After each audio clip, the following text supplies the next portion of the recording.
Olá, eu sou a Jane, professora de História, e vou falar para vocês um pouco mais sobre tempo e história.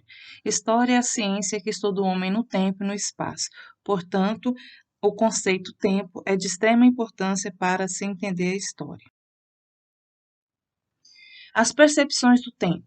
Os momentos de cada dia fazem parte do tempo diário e da rotina de cada um. Cada pessoa, cada sociedade tem uma forma diferente de ver o tempo e de vivenciar os momentos do dia a dia. O tempo do relógio é chamado de tempo cronológico e ele ordena os breves episódios de um dia, informando que acontecimento veio depois de outro. É um tempo que é controlado pelo homem, que é dividido e pode ser medido através dos relógios, né? A forma como medirmos o tempo não é universal, significa que não é adotado em todo o mundo, né? Nem todos os povos contam o tempo da mesma forma.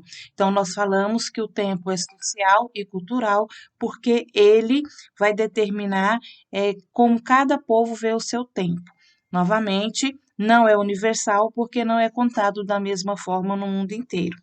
Nem todas as culturas são norteadas pelo tempo cronológico. Significa que várias culturas ainda atuais não usam o tempo do relógio para determinar as funções e as ações durante o dia. O tempo que essas sociedades usam é chamado de tempo natural ou tempo da natureza, porque vai se pautar pela passagem do tempo e das estações do ano, do dia a dia, né? Então, segue o ciclo da natureza. A medida do tempo é uma construção histórica, cultural, porque ela é feita a partir das ações do homem e é feita pelo homem e depende da cultura de cada sociedade. O meio como o tempo é dividido em dias, horas e minutos é convencional, porque cada sociedade pode determinar a forma como vai contar esse tempo. O tempo, ele pode ser de diversas categorias, né, de diversos tipos. Então, o tempo da natureza é aquele que passa naturalmente e não depende da vontade humana. Ele não é cultural, ele não pode ser controlado pelo homem. É o tempo da natureza, né? O tempo do nascer, crescer, reproduzir, morrer, da passagem do dia e da noite, do nascer e pôr do sol, das fases da lua nova, crescente, minguante e cheia, da passagem das estações do ano, primavera, verão, outono, inverno, né? Então, o tempo natural é esse, ele não pode ser controlado pelo homem. Tempo cronológico ou tempo do relógio, ele pode ser contado, medido, é um elemento cultural, pois foi o ser humano que criou as diversas formas de medir o tempo, e ele é dividido em unidades de medida que vai depender de cada sociedade estudada, né? O tempo cronológico, ele pode ser dividido em horas, minutos, segundos, dias, meses, né? E ele pode ser medido por relógios, calendários, clepsidras, ampulhetas, então vai depender de vários instrumentos para se contar esse tempo. Já o tempo histórico é um tempo mais longo, que vai possuir diferentes ritmos e durações, e pode ser verificado observando as mudanças e permanências que ocorrem nas sociedades. É um tempo cultural, pois depende das ações humanas. Ele pode ser medido através de décadas, períodos de 10 anos, séculos, período de 100 anos, milênios de 1000 anos e através da curta, média e longa. A breve ou curta duração é aquele episódio curto, por exemplo, a votação de uma lei, é, a votação de uma lei, a morte de alguém importante, assim por diante. A média duração ela demanda um tempo maior, por exemplo, o governo de um prefeito, de um governador, de um presidente, o tempo que transcorre entre uma Copa do Mundo e outra, entre uma Olimpíada e outra. E a longa duração é aquele período longo da história, né, na casa dos séculos, que vai levar para esse acontecimento a ocorrer. Por exemplo, a formação da sociedade brasileira, que começa bem antes da chegada dos portugueses e continua acontecendo. A sociedade vai se transformando ao longo do tempo, o que caracteriza então a longa duração. Os calendários são muito utilizados no tempo histórico, são eles que vão dividir e contar o tempo. Então, nós temos três exemplos aqui. Para os judeus, o tempo começa a ser contado no ano de 3.760 a.C., quando o mundo foi criado. Quem utiliza esse calendário são os muçulmanos. O calendário cristão, que é o nosso, é o calendário que passa a contar o tempo a partir do nascimento de Jesus Cristo, que teria ocorrido 2021 anos atrás. Eles consideram, então, o nascimento de Jesus Cristo como um marco inicial desse calendário. Nós chamamos de calendário cristão porque é o nascimento de Cristo que marca o início desse calendário. É também chamado de calendário gregoriano porque foi o Papa Gregório XIII, em 1582, que vai organizar esse tempo dessa forma, né, na forma do calendário, com 12 meses, atendendo às necessidades de organização para que se pudessem comercializar com os diversos povos que seguiam calendários diferentes. Então, a necessidade fez com que ele organizasse o tempo. E como a sociedade que eles estavam era cristã, eles adotaram esse episódio, né, esse marco inicial. Aí o terceiro calendário, que é o calendário islâmico, seguido pelos muçulmanos, né? Eles vão ser, vai começar a contagem do tempo com a fuga de Maomé de Meca para Medina. Maomé era o profeta dos muçulmanos, né? Ele vai sair de Maomé para Medina. Eu falei errado ali em cima. O calendário judaico ele é seguido pelos judeus, né? E não pelos muçulmanos.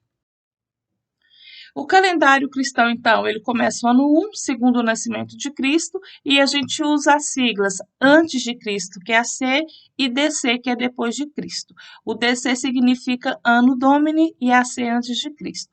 O calendário judaico é o primeiro ano, começa com a criação do mundo, que ocorreu há 3.760 antes do nascimento de Cristo. Muçulmano, o calendário muçulmano tem a partida de Maomé de Meca para Medina. E esse ano teria sido 622 do nosso calendário cristão.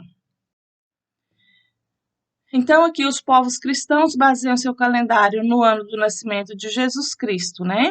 E é uma periodização tradicional da história que foi criada pelos europeus para determinar a divisão do tempo. Por que eles fizeram isso? Porque nessa época eles eram aqueles que criavam o conhecimento. Então, como eles dominavam a ciência, foram eles que estabeleceram o calendário a ser adotado pela sociedade ocidental. E por esse calendário, a pré-história teria início com o surgimento do homem, né, cerca de 4 milhões de anos atrás, e teria continuado até 4.000 anos antes de Cristo, quando se inventou a escrita. Lembrando que é apenas uma formalização da divisão, para ficar mais fácil estudar. O homem que não tem escrita tem história também. Aqui nós temos a linha do tempo, que é a organização das datas uma atrás da outra, né, que divide a parte da história, desde quando surge a escrita, né, no ano de 4.000 antes de Cristo. Aí nós temos de 4.000 antes de Cristo até 476, um período da história chamado Idade Antiga. De 476 até 1453, nós temos a Idade Média, que é o tempo dos cavaleiros, dos castelos, e de 1453 até 1789, a Idade Moderna, quando o homem começa a viver em cidades grandes, descobrem o motor a vapor, e aí as transformações ocorrem.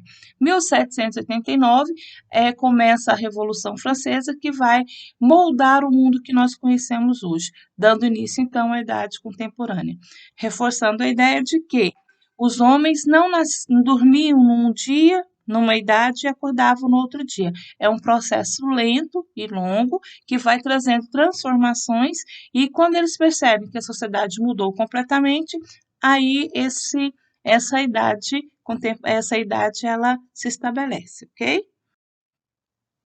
Geralmente usamos os algarismos romanos para estabelecer o século. Para calcular os séculos, fazemos duas operações básicas. A primeira é o seguinte: você tem um ano e esse ano termina em 00, você risca o 00, que corresponde à unidade à dezena, o número que sobrou é a centena, ou seja, é o século, porque o século tem 100 anos e você não precisa fazer nada. A segunda fórmula para se determinar em qual século um ano está segue o mesmo princípio. Você risca os números do ano, por exemplo, 476. Você vai riscar o 7 e o 6, que é a unidade de dezena, o 4 que sobrou é a centena. E com a centena você soma 1. 4 mais 1, 5, e escreve em algarismo romano. O outro exemplo é 1492. Então, você vai riscar os dois últimos algarismos, que correspondem à unidade de dezena. O 14 são 14 centenas, né? Ou seja, 14 séculos. Mas aí não terminou em 00, né? Terminou em outros algarismos. Você vai somar com 1. 14 mais 1, 15. E quando você só tem um ou dois algarismos, por exemplo, o ano 72, você vai acrescentar o 0, porque precisamos de 3 algarismos. Compreenderam? Beleza. Então é isso. E aqui nós temos uma atividade que vocês deverão copiar e responder no caderno. Obrigada e bom trabalho.